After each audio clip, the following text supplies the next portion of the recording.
Salamat sa paliwanag ni Larry, pero with all due respect, wala po akong naintindihan. Okay? Sa Genesis chapter 1, anong sinabi doon? In the beginning time, God created the heavens, space, and the earth. Yun ay matter. Space, time, and matter. Ang ine-expect ko po, tatambakan niya ako ng talata sa Biblia, pero unfortunately, kakapiranggot na talata lang po ang kanyang binanggit. Nagpaliwanag po siya regarding sa mga matter, space, and time, and everything. Buti nga, walang electric pan eh. Inna Allah wa malaikatuhu yusalluna alan nabi ya ayyuhalladhina amanu sallu alayhi wa sallimu taslima. No way you cannot destroy my faith, you cannot destroy my love for the Prophet Muhammad. Okay, good afternoon po sa bawat isa sa atin. Sa pangalan ng Ama at ng Anak ng Espiritu, sumasa kanya po ang kaluwalhatian ngayong araw. At aking po ipinagpasalamat sa hapon na ito na ang bawat isa po ay nakadalo sa usaping ito sapagkat ito ay mahalagang bagay na dapat nating pag-uusapan. At ganoon din sa mga kasamahan ko nandito sa OFFD, okay, Original Baptist Peace Defender, sa kailang pagpunta dito pang saksihan ang usapin na ito. At ganoon din, ako ay nagpapasalamat kay Karashid Indasan sa pagtanggap sa paanyaya na pag-usapan ang topic na ito sapagkat ito ay malaking usapin sa ating pananampalataya. Ngayon, kung mapansin po natin, ang paksa natin ay is God Triune. Ito ay generic na dapat nating pagtitibayin kung bakit ba ang Diyos ang mga Kristiyano ay naniniwala sa Trinidad. At makikita natin kapag sinabi nating Diyos, ito ay supreme, tagapaglikha, okay? May kapangyarihan over the Creator. Sinasamba at may akda ng buhay. So, hindi natin yan pwedeng pagtalunan sa mga bagay na yan. At siya ay tinatawag na omnipotent, omniscient, and omnipresence. And of course, He is infinite and eternal. So, sa mga bagay na yan, hindi natin yan pwedeng pagtalunan sapagkat lahat tayo ay naniniwala diyan. Ngayon, titingnan natin ang mga posibilidad kung bakit ang Trinity ay dapat paniwalaan ng mga taong naniniwala sa Diyos. Okay, marami sa atin naniniwala sa iisang persona lang ang Diyos. Pero kami naman mga Kristiyano ay naniniwala kami sa tatlong persona bagamat siya ay nanatili sa pagiging iisang Diyos. Kaya mali yung paratang na kami ay sumasamba sa tatlong Diyos. Dapat malinaw po yan. So kami ay monotheism, naniniwala na may nag-iisang Diyos lamang. Okay? Pero sa naniniwala kami sa tatlong persona sa nag-iisang Diyos. Ngayon, magbigay tayo ng mga posibilidad kung bakit ang Trinity ay dapat paniwalaan. Ang una natin ay argument of incomprehensibility. Ang Diyos ay hindi maarok ng ating kaisipan, hindi siya akda ng kaisipan ng tao, ng confused mind, sapagkat siya ay eternal. Okay? Hindi siya kayang ipaliwanag ng kaisipan ng tao. Yun po yung Diyos, incomprehensible sa kaisipan ng tao. Since God is incomprehensible, He is the only one who can affirm or introduce incomprehensible things. Okay? Hindi natin kayang ipaliwanag ng yung mga bagay, yung mga incomprehensible things, kaya ang makapagpapaliwanag niyan, ang Diyos din. Okay? Incomprehensible being. Lalo na patungkol sa kanyang sarili. Kung ang Diyos ay comprehensible, hindi siya matatawag na Diyos. Okay? So, incomprehensibility is katotohanan. May mga tao ngayon na hindi naniniwala sa Diyos. Dati naniniwala sila sa Diyos, ngayon hindi na. At ngayon sila ay kumukontra na sa mga taong naniniwala sa Diyos. Pero hindi nangangahulugan na walang Diyos sa kailangang pagtalikod sa Diyos. So, incomprehensibility, napapatunay pa rin na may Diyos. Ngayon, lagi nating tandaan na incomprehensibility is not unintelligibility. Okay? Hindi porket naniniwala ka na ang Diyos ay incomprehensibility, ay yan ay kamangmangan na. Okay? Halimbawa, sa paniniwala na sa matematika. Minsan, ang matematika ay infinite. Minsan, hindi natin mauunawaan. Pero hindi nangangahulugan, hindi totoo ang matematika. Okay? Pagdating sa science, may mga tao ngayon na sinasabi nila ang universe daw ay comprehensible, kayang arukin ang isip ng tao. Pero ang katotohanan, ang mga scientists ngayon ay patuloy pa rin nag-i-explore sa sanlibutan. May mga bagay pa rin sila na hindi maipapaliwanag. Okay? So, pagdating sa physics, so maraming bagay na dapat ipaliwanag na hanggang ngayon hindi nabibigyan ng kasagutan. So, ito yung mga laws na common pero incomprehensible. Okay? Therefore, it is not correct to conclude that if something incomprehensible to the mind is illogical. Incomprehensibility is not proof of non-existence. Dahil ba incomprehensible siya, hindi na siya totoo na umiiral? Okay? Nagbigay tayo ng halimbawa kanina. May mga taong hindi naniniwala sa Diyos, pero hindi nangangahulugan na hindi totoo ang Diyos. Hindi nangangahulugan na walang tagapaglikha. Ngayon, katulad ng Trinity, hindi porket marami ang hindi nakakaunawa ng Trinity, hindi porket maraming ayaw maniwala sa Trinity, hindi nangangahulugan na ito ay illogical at hindi dapat paniwalaan. Okay? So, ang sabi sa Psalms chapter 45, Psalms 145 verse 3, "Great is the Lord and greatly to be praised, and His greatness is unsearchable." So, ganun po ang Diyos. Hindi natin siya maarok.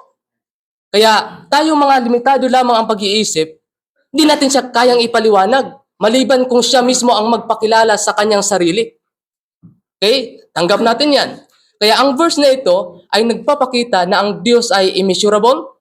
He is beyond human comprehension.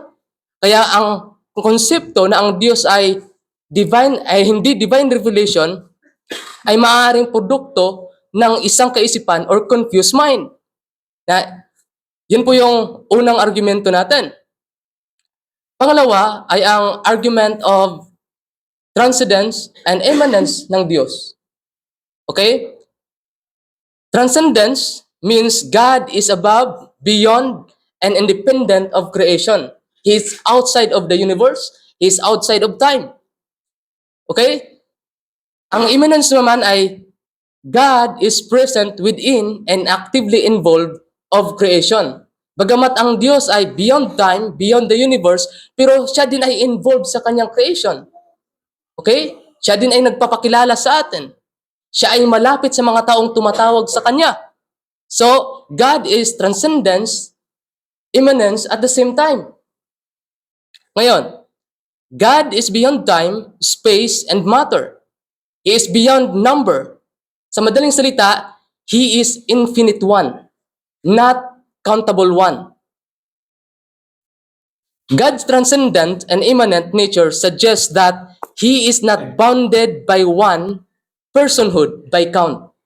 Kaya pag sinabi nating infinite ang Diyos, hindi mo siya pwedeng bilangin sa arithmetic or sa matematika. This suggests that God can only be one at all by transcendence and immanence, but multi-personhood in His infinite nature. Okay, malinaw po yan. Infinite, according to the vocabulary.com, describes something boundless, endless, or without limits in time, space, magnitude, or number. It refers to quantities.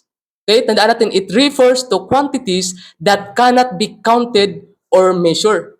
Kaya sinabi natin infinite ang Diyos, hindi natin siya pwedeng bilangin ang kanyang pagiging iisang Diyos sa matematika. Kasi He is beyond number. Ang sabi sa Psalms 147 verse 5, "Great is our Lord, and of great power, His understanding is infinite." So, infinite ang Diyos. Okay? Kaya, hindi pwedeng bilangin natin ang infinity ng Diyos sa pamamagitan ng matematika at arithmetic. Bakit? Because the Trinitarian personhood of God is not generated by choice of number, but generated by His transcendent and immanent capacity to exist of three persons, yet His Trinitarian being is uncountable and distinctive three.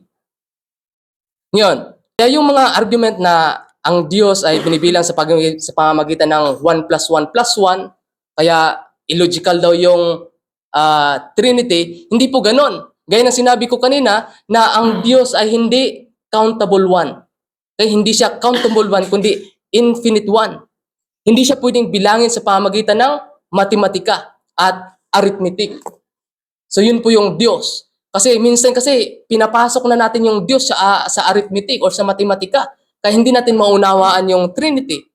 Pero kung maunawaan natin na ang Diyos pala ay transcendence, immanence, and infinite, kaya nating isipin na ang Trinity pala na may isang Diyos umiiral sa tatlong persona ay hindi pala illogical. Okay? So ang pangatlong argumento natin, argument of model of three. So this is the idea that reality or truth is best understood in three parts that works together. Okay? Argument of model 3. Halimbawa, pagdating sa logic of infinity, na sinasabi na ang standard arithmetic, pag sinasabing 1 plus 1 plus 1 equals 3. Kung titingnan natin ito, kung ito ang pagbabasahin natin, parang illogical yung Trinity. Okay? Parang illogical siya. Pero pagdating naman, kung titingnan natin, pagdating sa nature of infinity ng Diyos, pag sinabi natin infinity, binasa natin kanina, endless or hindi siya pwedeng bilangin sa arithmetic, kaya infinity plus infinity plus infinity, masasabi naman natin yung tatlong infinity or one infinite pa rin. Infinity plus infinity plus infinity equals infinity. Okay, dapat malinaw yan sa atin. Now, ayon sa vector space, pagdating sa 3D dimension, may tinatawag na length, width, and depth. Okay? Yun ang sinabi. Sila ay tatlong distinction ng dimension, pero bumubuo sila ng isang single space. Ngayon, pagdating naman sa philosophy, the requirement of love. Ang 12th century philosopher na si Richard of St. Victor ay nag-argue na para ang Diyos ay magiging perfectly good or perfectly loving, dapat siya ay plural sa personhood. Kung ang Diyos ay eternally loving, hindi siya pwedeng maging isang solitary unit dahil ang love ay nangangailangan ng isang object. Okay? Ngayon, pagdating sa science, sa physical analogies, the triple point of water, may tinatawag tayong solid, liquid, and gas. Sila ay parehong substance na may parehong essence pero nag-i-exist sila sa tatlong distinctive state na may pagkakaibang properties. Kaya yun yung mga halimbawa na pwede nating ibigay. Then, pagdating naman sa space, time, and matter na banggit ko na kanina, na ito ay makikita natin sa creation ng Diyos. Okay? Sa Genesis chapter 1, anong sinabi doon? In the beginning time, God created the heavens, space, and the earth. Yun ay matter. Space, time, and matter. Ang universe mismo ay nagpapakita ng triunity na pwedeng magkaroon ng space nang hindi pwedeng magkaroon ng space na walang time. O matter na walang space. Sila ay tatlong distinct na bumubuo sa isang single reality. Okay? Yan ang isa pang halimbawa. Halimbawa, pagdating sa atom, binubuo ng protons, neutrons, and electrons. Magkasama ang mga ito sa mga pagbuo ng isang single building blocks ng matter. Kaya yun yung mga halimbawa sa Trinity. Ngayon, pagdating naman sa the law of non-contradiction, makikita natin dito, gaya ng paliwanag kanina, na ang pagkakaroon ng Diyos ng tatlong persona, bagamat na nanatili sa pagiging isang Diyos, ay hindi po siya illogical. Maliban na lang siguro kung sinasabi na tatlong substance ang Diyos at tatlong persona, hindi yun pwedeng magiging iisang Diyos. Pero pag sinabing isang substance, iisang pagka-Diyos na umiiral sa pagiging tatlong persona, hindi yun illogical. Bakit? Infinite ang Diyos. Hindi siya bounded by time or by number. Ngayon, yun yung nakasulat dyan. Ang Diyos ay one in essence at three sa person. Okay? Persona.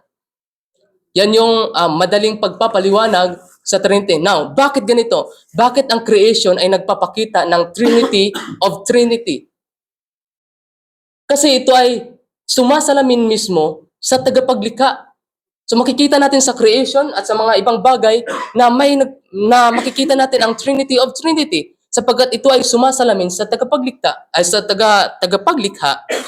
Okay? Another example, pagdating sa tao, may tinatawag tayong body, soul, and spirit. Pero ang body, soul, and spirit na yan ay iisang tao lang din. At may tinatawag din tayong spirit, emotion, will, and intellect. Now, bakit ganito?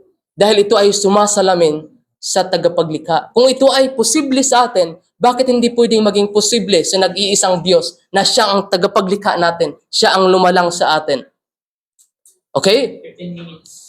So yun po yung mga halimbawa ng Trinity. Kaya if human being are personal, it is the archetype of God as personal being. If the creation is beautiful and intelligent, it is the archetype of God as beautiful and intelligent. If the creation is diverse into three, it is the archetype of God being diversity of three, and it is the obviously related to himself as Trinitarian being who manifested a Trinitarian code into his creation.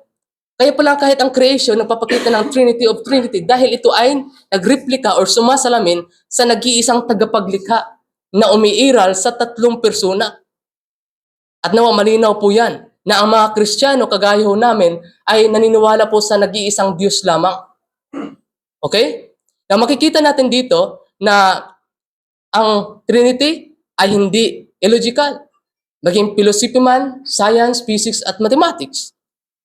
Ngayon, kung posible ang Trinity sa mga ito, bakit sasabihin natin imposible ito sa tagapaglikha na lumalang sa atin? Yung tanong, tandaan po natin na ang Trinity ay minsan nami-misunderstood ng marami. Okay? Ang Trinity ay hindi partialism na isang eksplanasyon na nag-umpisa lamang noong 2nd and 3rd century mula sa mga Gnostic groups na kung saan ang Ama, ang Anak at Espiritu ay ginawang mga hiwalay na mga bahagi ng Diyos para mabuo. At ang Trinity ay hindi ito tritheism. Okay? Na nagsimula lamang noong 6th century na impluwensya ng mga ni John Peloponus na kung saan ang Ama, Anak at Espiritu ay mga tatlong magkakahiwalay na Diyos. So ito ay lalabas na polytheistic. Pero ang mga Kristiyano ay hindi po polytheistic, iisang Diyos lamang. Okay? Iisang being lamang ang Diyos. So hindi. Pero minsan yung iba, ganito yung mga argumento na ibinabato sa mga Trinitarian, kagaya ho namin. Pero hindi ganito ang paniniwala namin na may tatlong Diyos, kundi iisang Diyos lamang. Amen. Ngayon, ang Trinity ay hindi ito modalism, na ang Diyos ay iisa, pero nagpapakita siya sa tatlong modes. Hindi po ganon. Hindi po tatlong modes or kapangyarihan lang ito, kundi tatlong persona mismo. Okay? Co-equal and co-eternal. So yun po yung Trinity. Na pinaliwanag ko na kanina na ang pagtuturo ng Trinity sa Biblia o ng mga totoong Kristiyano ay malinaw na may nag-iisang Diyos lamang umiiral sa tatlong persona. Sana yan po ay malinaw sa inyo at hindi na po kayo magtanong ng ilan ang Diyos? 1 plus 1 plus 1. O bakit isa pa rin? So, yun yung paniniwala sa mga Kristiyano sa Trinity. Now, marami mga unbelievers na sinasabing ang Trinity ay incomprehensible. Therefore, ito daw ay hindi totoo. Ito daw ay produkto ng human mind. Now, hindi ibig sabihin na sinabi ko kanina na hindi ibig sabihin na ito ay incomprehensible ay hindi na totoo. Okay? Hindi na totoo or magpapatunay na ang isang bagay ay hindi na na-exist dahil incomprehensible. Now, even solving mathematics problem are confusing, especially if you don't have enough knowledge about it. Okay, minsan di ba may mga pagdating sa mathematics, minsan confusing sa atin kasi hindi natin alam. Pero hindi nangangahulugan na hindi totoo ang mathematics. Okay? Ngayon, we also apply this reality in physics. In the physical world, we have three entities that cause an experimental universe. We have time, space, matter. Nabanggit ko na kanina. to have one whole universe realm. So yun po yung pagpapaliwanag. Ngayon, yun yung mga halimbawa or mga explanations pagdating sa mga philosophy or sa logical na paliwanag. Ngayon, bakit nga ba kami mga Kristiyano ay naniniwala sa Trinity? Okay? Alam naman siguro natin, wala namang sigurong tao na kayang mamuhay sa kasinungalingan. Lahat tayo naghahanap ng katotohanan, kaya po tayo nandito. Okay? Kailangan natin ng katotohanan, kailangan nating marinig. Kaya may ganitong pag-uusap. Minsan, ang ilan sa atin nandito, hindi para magkaroon ng panibagong pag-iisip or mabago yung kaisipan, kundi para sumuporta lang sa mga iba-ibang opponent or sa mga tawag nito, sa bawat tagapaglahok. Okay? Pero dapat sana, maunawaan natin ang bagay na ito. Bakit ang mga Kristiyano, why we believe the Trinity? Una, because ang Diyos mismo na incomprehensible being ang nagpakilala sa kanyang sarili. Now, hindi natin kayang ipaliwanag ang Diyos. Okay? Dahil limited ang ating pag-iisip, pero dahil ipinakilala ng Diyos ang kanyang sarili, nagagawa ngayon natin siyang maipaliwanag sa paraan kung paano niya inihayag ang kanyang sarili sa atin. Okay? Si Moses, nagtanong siya sa Diyos. Ipinakilala ng Diyos ang kanyang sarili. Okay? Yun po yung makikita natin. So, halimbawa, sa Genesis chapter 1 verse 1, sinasabi dito, in the beginning, God created the heavens and the earth. Now, makikita natin sa Hebreo, maaaring narinig na rin ito ni Karashin Indasa ng argument na ito, pero hindi po nagbabago ang katotohanan. Sa Genesis chapter 1, ang sabi, in the beginning, God created the heavens and the earth. Ang salitan sa Hebrew na Elohim, ito ay plural in form. Pero ito ay tumutukoy sa nag-iisang deity lamang. Lalong higit, ito ay pagdating sa Diyos ng Biblia. Plural in form, pero laging tumutukoy sa one divinity. So yun po yung malinaw sa Biblia. Kaya kung ang Trinity ay hindi totoo, bakit ang ginamit dito Elohim at hindi Eluwa? Okay? Ngayon sa Deuteronomy chapter 6 verse 4, ano ang sabi? Shema Yisrael Yahweh Eloheinu Yahweh Echad. Hear, O Israel, the Lord our God is one Lord. Ang sinabi sa Hebreo, sa salitang one, ay Echad. Now, ang Echad ay isang compound unity. Pag sinasabing compound unity, madalas na ginagamit na halimbawa dito ay ang word na family. Sa isang family, marami pong individual ang nakapaloob dyan. May anak, may magulang, may mga kapatid. Yun ay compound unity. At maraming mga halimbawa sa Biblia pantungkol dito. Halimbawa sa Genesis chapter 2 verse 24. It says na ang man and his wife shall become one flesh. Now, hindi ito patungkol sa literal na yung dalawang katawan ay magiging isa, kundi ito ay patungkol sa pagkakaisa nila, spiritual. Dalawa sila, pero nagiging isa sila. Tinatawag diyan, Echad. Now, pagdating naman sa Numbers chapter 13 verse 23, ang sinabi dito, and they come unto the brook of Eshcol and cut down from thence a branch with a cluster of grapes. Pag sinasabing cluster of grapes, ano yon? Anong Tagalog ng cluster? Yung isang pungpong, bugkos ng grapes. Pero maraming buo. Maraming nakapaloob dun sa grapes na yun. Isang bugkos ng grapes. Pero tinatawag dito na one cluster of grapes. Echad po yan sa Hebreo. Now, sa Genesis chapter 11 verse 6, ang sabi po dito na yung sa panahon ng Tower of Babel, na yung people ay magiging isa. Okay? Yung people, yung mga gumawa ng Tower of Babel, ay sila ay magiging isa, one people. This uses Echad to define a single group made up of thousands of individuals. Maraming tao, pero tinawag silang Echad. Okay? Isa. Ngayon, pagdating naman sa tabernacle, during sa panahon ni Joshua, okay? Na yung mayroong mga tawag dito, towel dito, na maraming piraso, sila ay pinag-isa. Pero yun ang pagkakaisa na yun ay tinawag na ikad. Isa lamang. Ngayon sa Genesis chapter 1 verse 5, ang sabi dito, and there was evening and morning at tinatawag na first day. Now, makikita natin dito na dalawang parts ng time, evening and morning, pero nag-combine, naging ikad siya, naging isa. So, yun po yung halimbawa ng Hear, O Israel, the Lord our God is one Lord.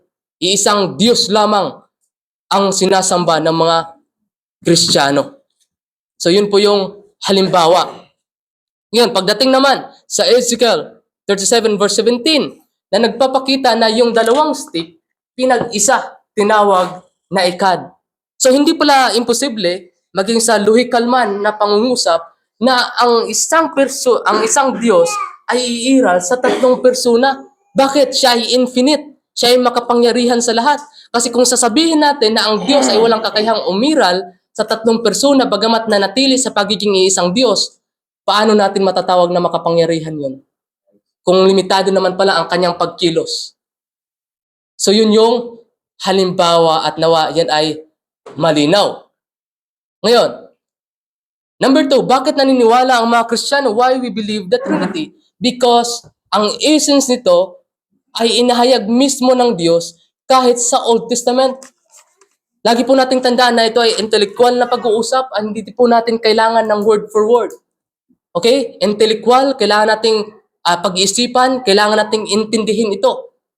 Pero ang essence pala ng Trinity, bagamat hindi pa siya nagamit during the time of the Old Testament, pero ang essence nito ay nandito na pala. Dapat na nating unawain. Okay? Isaiah 48 verse 12 hanggang 16. Ang sabi dito ng Diyos, Diyos mismo ang nagsalita dito. Hearken unto me, O Jacob, and Israel, my called, I am He, I am the first, I also am the last. Diyos mismo ang nagsasabi na siya ang una at siya ang huli. Sa New Testament, sino ang nagpakilala na siya ang una at huli? Si Kristo. Si Kristo. Maging sa Quran mismo. 57 verse 56.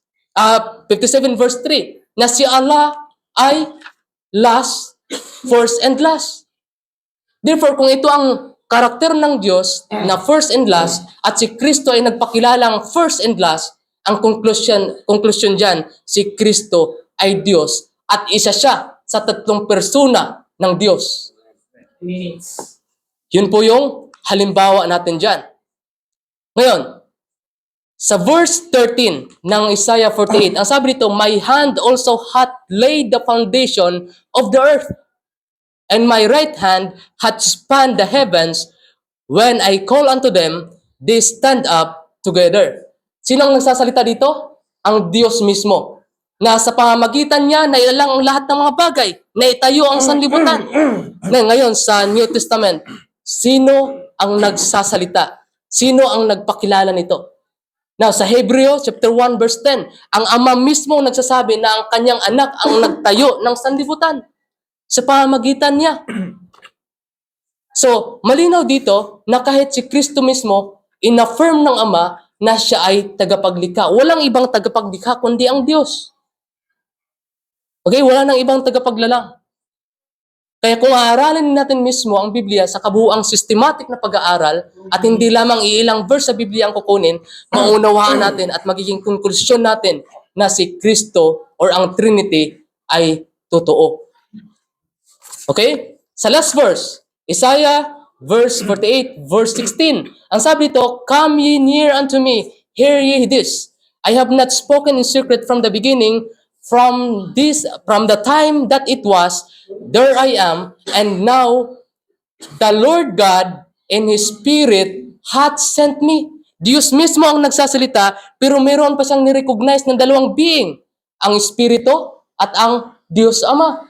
So kahit sa Old Testament, inihayag na ng mga propeta na sila ay may kinikilalang tatlong persona. Ngunit sila din ay naniniwala sa nag-iisang Diyos lamang. Kaya kung unawain natin ng maayos, may isang Diyos lamang gaya ng kailang pagpapakilala sa Deuteronomy chapter 6 verse 4, ngunit nirecognize din nila na may tatlong persona ito. Kaya hindi kailangan ng word for word, kailangan lang natin unawain ng maayos. Sapagkat dito, Diyos mismo ang nagsasalita, ngunit may nirecognize siya na dalawang being pa. The Lord God and His Spirit hath sent me. Yun po ang aming pagpapaliwanag sa doktrinang Trinity na hindi po ito isang illogical na paniniwala. Bagamat ito ay incomprehensible sa kaisipan ng tao, pero hindi nangangahulugan na ito ay hindi totoo dahil lang hindi naiunawaan ng iba. So, yan yung aking stand sa hapon na ito, unang stand. At maraming salamat po sa pagkakataon at sa inyong pakikinig.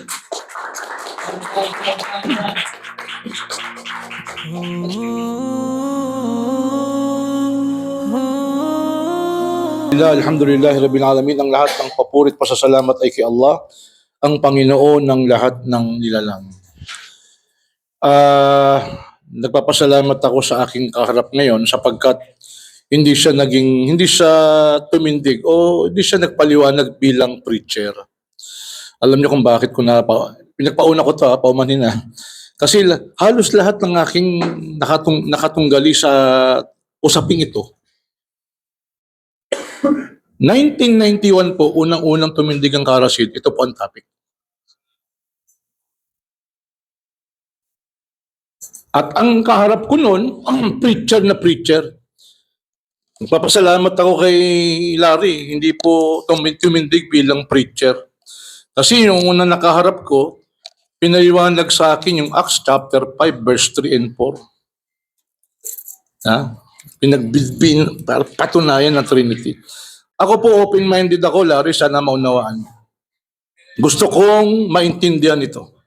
Kasi sinasabi mo hindi ito illogical, lahat-lahat and everything. No, magpapasimula po ko sa quotation ng Quran. Tama yung sinabi niya, napakahalaga.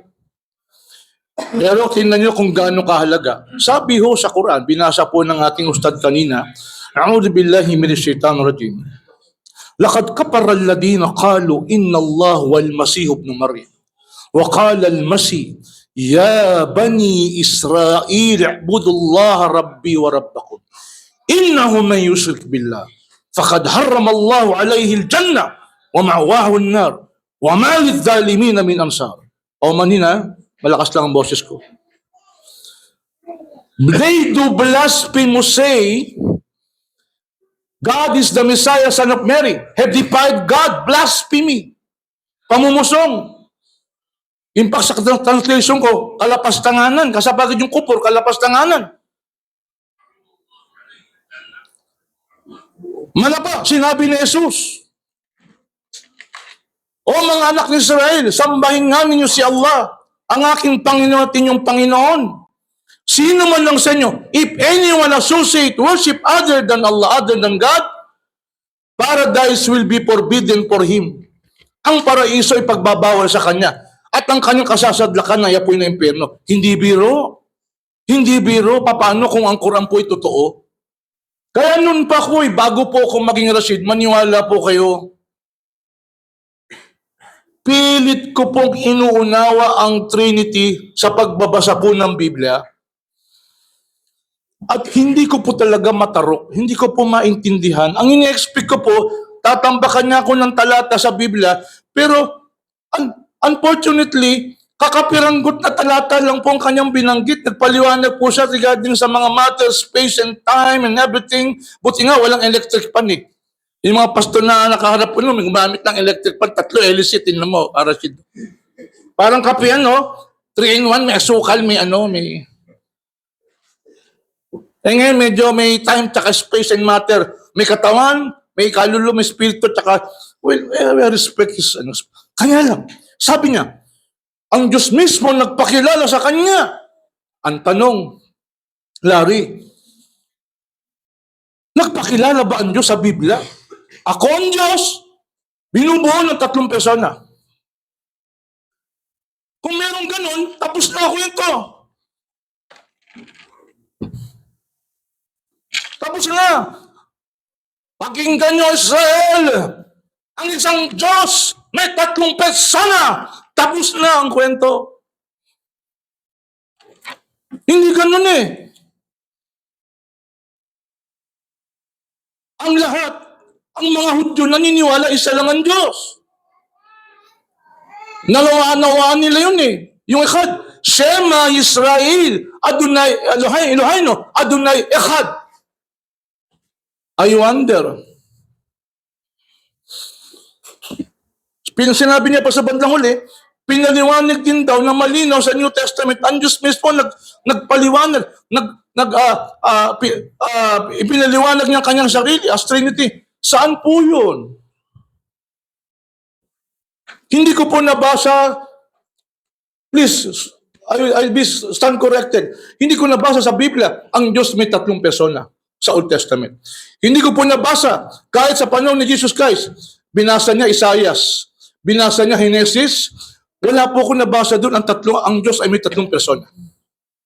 Hindi na po ako pumunta sa salitang Trinity Kasi ang definition ng Trinity ito, lalapit ako Ang definition ng Trinity. So, ayan ito.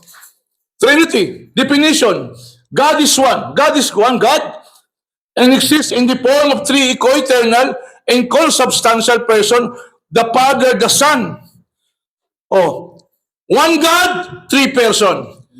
Hindi niya pinaliwanag, sino po ang nagpasimula ng salitang Trinity? Inamin niya, wala sa Bible May mga libro ko dito Magkakontra na Sino po nag-define nito? Ito po ba rin sa Bible? Please. Binasa mo yung Genesis. Wala kang mabasa sa Genesis na ang Diyos ay may tatlong persona. Binasa mo Isaias, lalo na sa Isaias. Wala kang mababasa. Ang Diyos may tatlong persona. At sila'y magkakaimpantay. Co-equal. Co-eternal. Wala po doon. Pagdating ni Jesus Christ, wala kang lalong mababasa na sinabi ni Jesus, ang Diyos ay may tatlong persona. Ang 12 alagad, wala rin pong pinaliwanag, ang Diyos ay may tatlong persona. Pati si Pablo, hindi niya alam ang Trinity, hindi niya alam. Hindi alam ni Pablo yan. I challenge you. I challenge you. Meron siyang pinaliwanag patungkol sa pagka-Diyos ni Kristo. Alam mo, hindi yun ang topic natin Hindi natin topic kung si Jesus ba ang Diyos, si Jesus ba ay Diyos, o si Jesus ay Diyos din. Hindi. Ang Diyos may tatlong persona. Sabi mo, monotheism kayo, monotheist din kami. Pero kami ang totoong wahid. Kami totoong naniniwala sa nag-iisang Diyos na tunay. Kanya nga ako nasa Islam ngayon Nung binabasa ko ang Biblia, utang na loob, pastor, ipaliwanag mo sa akin ang Trinity. Wala akong mabasa, hindi ko maunawaan. Nabasa akong Quran. Sabi sa isang talata kanina, ibalik mo nga sa Arabic. Ito matindi. Lakad ka para ladina qalu inna Allah salisu salata. Wa ma min ilahin illa ilahu wahid. Wa illam yantahu amma yaquluna la yamassanna alladhina kafaru minhum adabun alim. They do blasphemous say. Trinity. Alam nyo, ang amazing ng Quran Yung Trinity, almost 400, 500 years, malapit nang ipanganak ang Propeta Muhammad SAW, hindi pa talaga masyadong laganap. Nag-aaway-aaway pa yung Church Father. Marami pong Church Father, kasama si Tertullian, ang binansagang heretic. Kahit parang siya nag-formulate ang salitang ng Trinity. Pero naging heretic siya. Watak-watak pong Church Father regarding sa matter na yan. Yung Holy Spirit. Hindi mo magkasundo kung Diyos din ba o sasambahin. Magsitigil kayo at kung di sila titigil, sabi, mapapasa kanila ang matinding pagpaparusa. Quran po nagsasabi. Di seryoso talaga. Binabasa kong Biblia. Wala akong mabasang ganyan sa Biblia ng Trinity talaga totoo. Ang isang Diyos ay binubuo ng tatlong persona. Wala rin ako mabasa sa Biblia na may paparusahan ako ng Diyos pag hindi ako naniniwala sa Trinity. May nabasa ako sa Quran. Aba, nawindang na ako. Ang nababasa ko sa Biblia, isang Diyos lang. Tuloy ang slide. Ano yung mga reason ko? Kahit sa pagbabasa ko ng Biblia, hindi ako naniniwala sa Trinity. Bakit? Tingnan nyo una, mystery yan. Larry, tanggapin natin mystery. I will quote a certain Bible scholar na talaga ito ay mystery. Sabi mo, logical. I wonder, sino ba tayo mo logical ang Trinity? Pag sinabing mystery, it is impossible to explain and understand. Kung ganun ang sa tititindig mo, wala tayong pag-uusapan. Slide. Tuloy.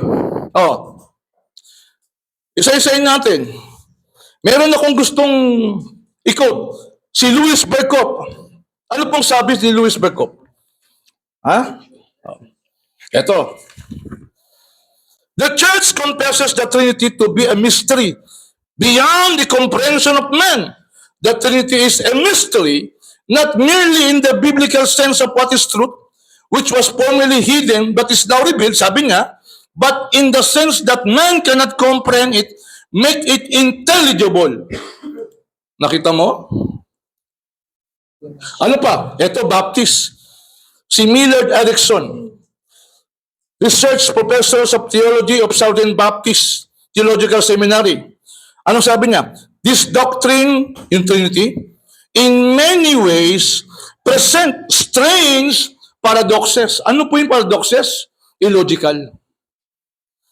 Ginigiba ko lang po yung sinabi niya, logical daw ang Trinity. Mismo mga Baptist, hindi po illogical. Ano pa? Ayan. Yet it is still one of the most misunderstood and disputed doctrine. Sabi po sa isang libro ng Interpretation of the Trinity. New Bible Dictionary.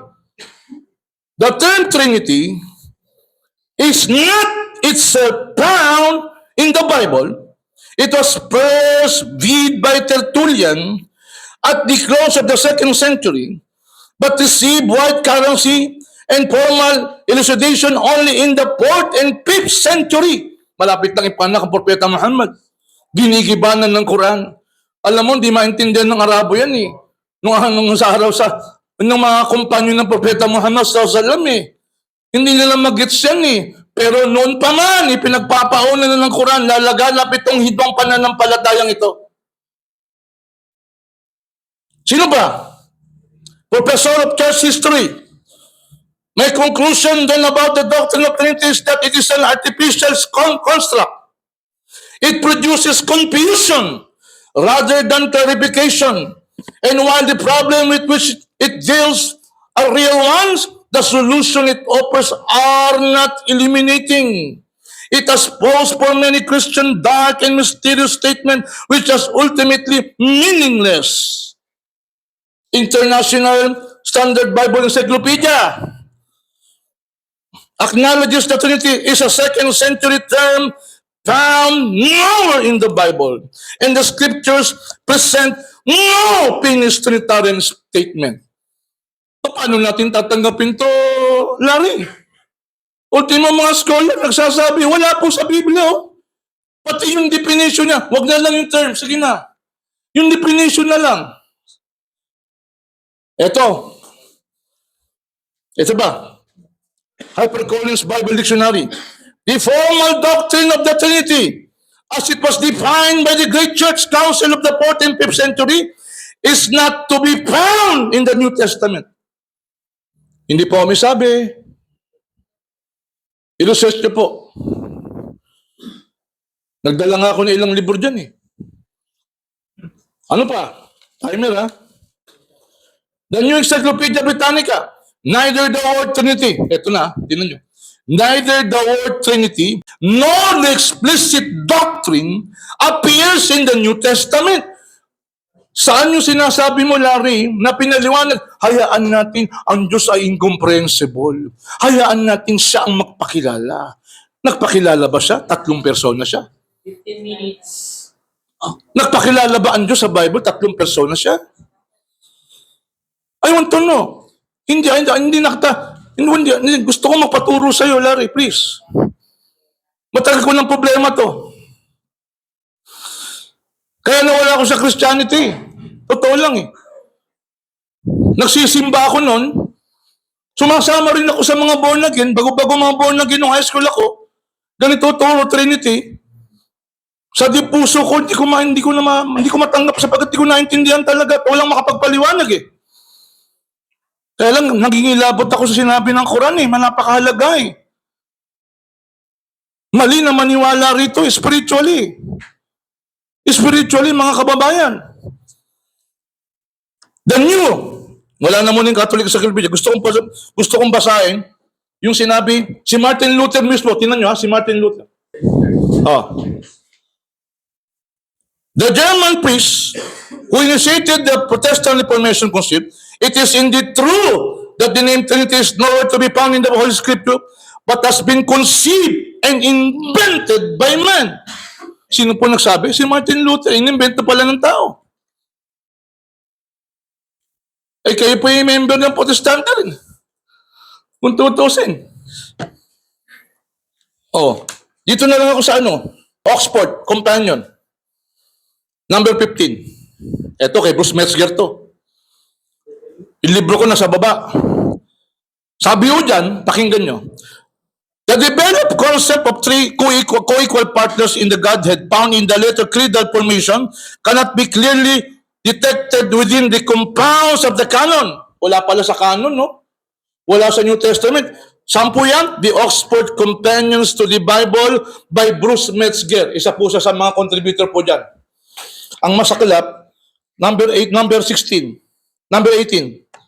Alam mo ninyo, ito pong pagpapaliwanag, yung pinaka-foundation po nito, una, dinipine po ng church, si Jesus ay Diyos din.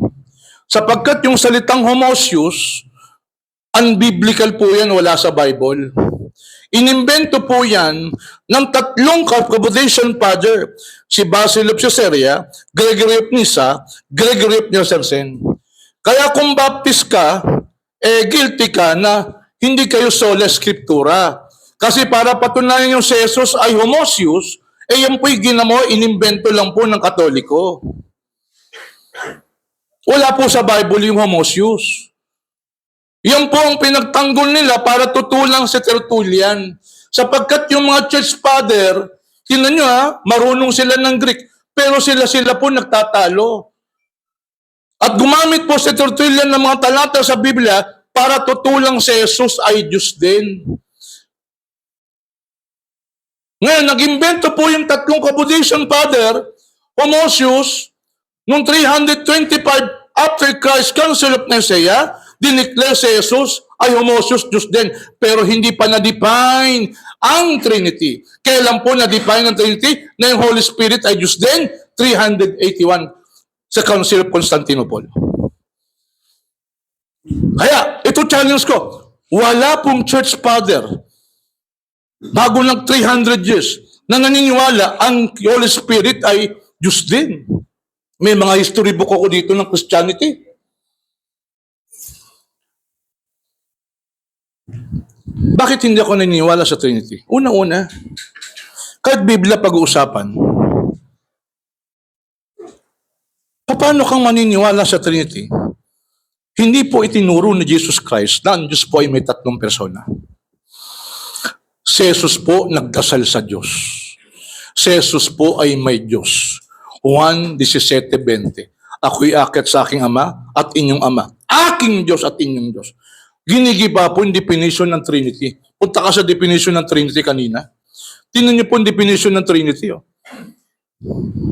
Pwede bang malaman, Larry? Kayo bang mga Baptist ang nag-define nito? Hindi po Katoliko nag-define nito eh. Tinanggap na lang ho ninyo. Ngayon, maraming talata sa Biblia na sasalungat po talaga sa mga definition na to.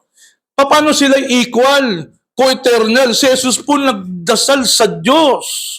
Sa chapter 5 verse 7 ng Hebreo, siya po ay nagdasal, nagnanalangin, nagpatira pa, umiiyak, may pagtangis sa Diyos. Si Jesus, sa mga araw niya sa mundo ay nag-alay ng panalangin na may pagtangis at pagluha sa Diyos, na may kapangyarihang magligtas sa kanya sa kamatayan at siya'y dininig ng Diyos nang dahil sa kanyang pagsusumamo. Pagkatapos, sa New Testament, kahit sinasabing nasa langit na, si Jesus Christ, chapter 3, verse 13, at chapter 4, verse 4 hanggang 30 ng Acts. Ito, challenge ko, Larry. Gibang-giba yung definition ng Trinity. Bakit? Si Jesus hindi po equal with God. Iba talaga ang Diyos kay Jesus. Ang Diyos isang persona lang talaga, hindi tatlo. Sapagkat sa Acts chapter 3 verse 13, si Jesus po ay alipin ng Diyos. Sa Greek, pahis. Nasa langit na siya. Nung nanalangin ng mga apostol, hindi sila nanalangin sa Holy Spirit. I challenge you. Meron po bang apostol na nagnanalangin, nagdasal sa Holy Spirit? Wala. Wala. Tinawag ba nilang Holy Spirit? Hindi. Bagkus tinawag nila yung Diyos na lumikha ng langit at lupa. Sa chapter 4, verse 24 at 30, word for word, ang iyong lingkod na si David at ang iyong lingkod na si Jesus. Lingkod. Pahis. Sa Greek, tingnan ho ninyo, sa strong Greek, yung pahis, slave, boy, o girl. Tama, ang Quran, pareho sa Quran. Si Jesus kasi nagpakilala, slave din eh. Qala inni Abdullahi atani al-kitaba waj'alani nabiyya. Ano sabi ni Jesus? Chapter 19 verse 30, tunay na akong alipin ni Allah. Binigyan niya ako ng aklat, isang aklat lang, isang aklat, hindi 27. At ginawa niya akong propeta. Sa Bible, pahis, alipin. Wala to sa Bible, itong definition. Kahit si Pablo, hindi alam ito. Si Pablo, sa 1 Corinthians chapter 8, verse 6, saga ng atin, may isang Diyos lamang. Sino po yon? Yung tinatawag na Ama, Father. Kung malinaw ang Trinity, dapat sinabi niya, saga ng atin, may isang Diyos lamang, ang Ama, Anak, Espiritu Santo. Ito ngayon ang challenge ko. Wala rito yung tagabasa natin ng Bible. Ikaw nga, basahin mo. O, basa mo to. May panahon pa? Ikaw, sino mo basahin? Estudyante ko rito. Saan? Wala mo estudyante ko rito.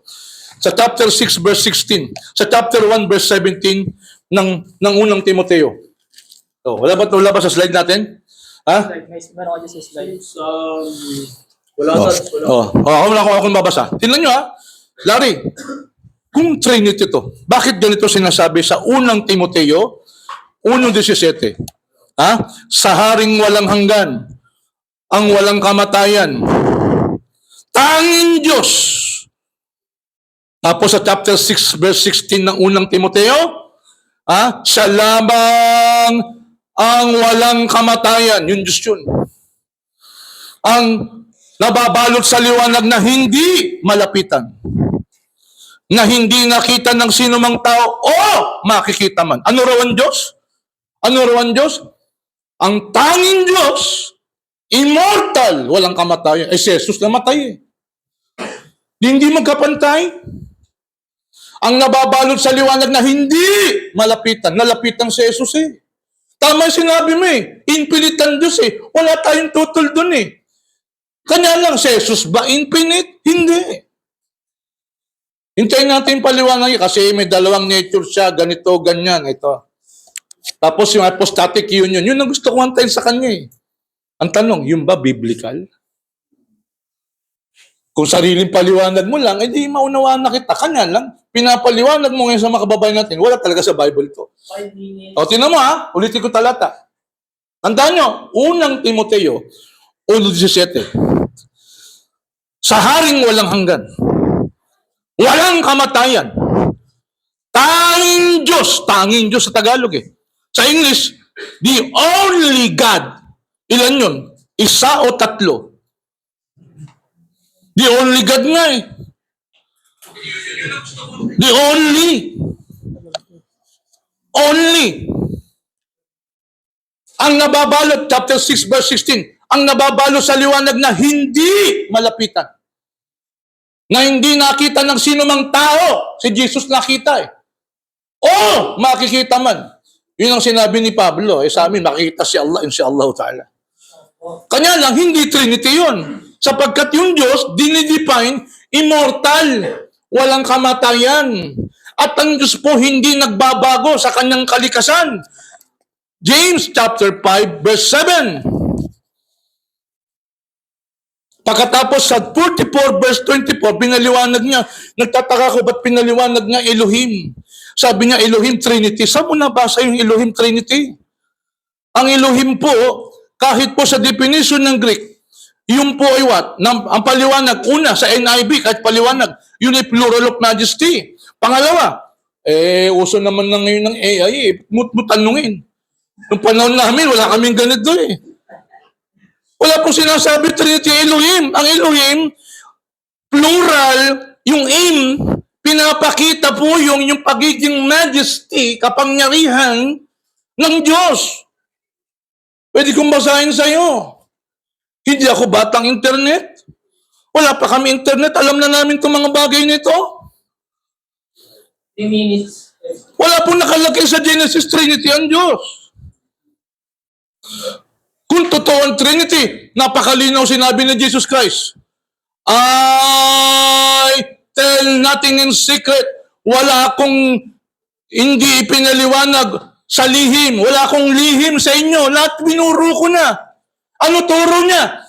Ito ang buhay na walang hanggan, Larry. Ikaw ang kaisa-isang Diyos na tunay. Walang Trinity doon, Larry. Tingnan natin mga papapaliwanag sa talata. Gusto kong maintindihan to, Larry. Promise, promise. Binibigyan kita ng pagkakataon. Yung 20 minutes mo, sinayang mo. Hindi ka nag-quote ng Biblia.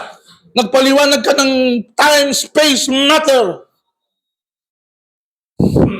Parang ano eh, Star Wars.